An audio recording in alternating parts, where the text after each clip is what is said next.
Hi everyone, it's Gianna, and I'm here to tell my story. For those that don't know me, I'm in PC 15 and I'm Patricia's little. During the fall of 2016, I was just about to start my major classes. I had 2 leadership positions on campus. I was working 10 hours a week.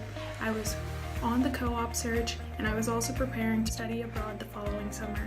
And even all the way down in Georgia, I was helping a local business from my hometown with their graphic design. So I was juggling a lot. And as the semester went on, I began to really struggle with managing all my responsibilities.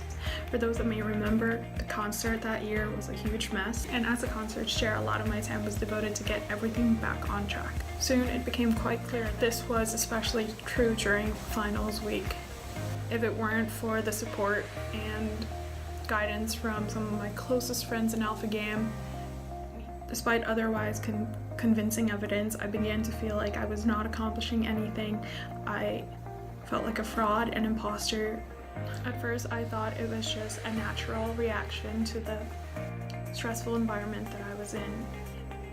I became unmotivated and felt even more distant from my friend groups and even some of my sisters.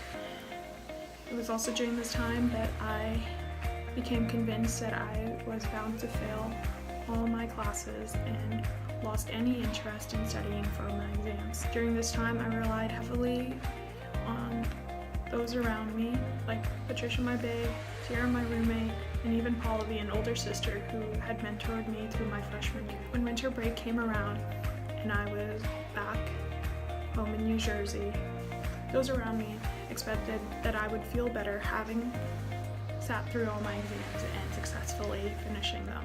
Yet, I felt even worse, even more unprepared for my co-op that was to start that spring.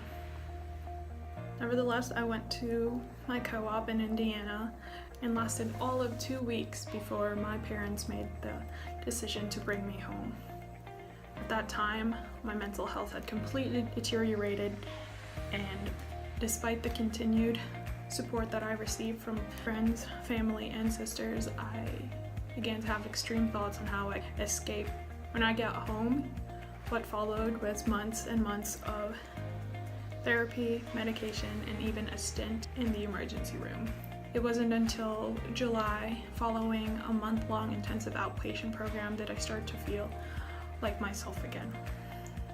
Anyway, I hope that my story is a reminder for all of you to take care of yourself, recognize when you're struggling, ask and accept help, and know that you are not alone, even though it feels like it.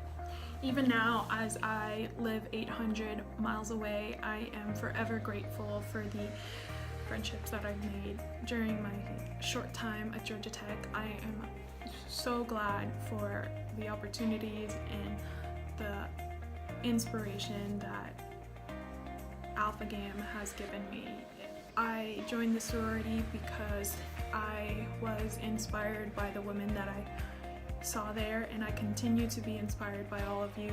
I know that you guys are pursuing your dreams and your passions, and I don't think I would have had the courage to make the tough decision to leave Georgia Tech if it weren't for the very example that you guys set. And I am so glad that I am still here to live my purpose.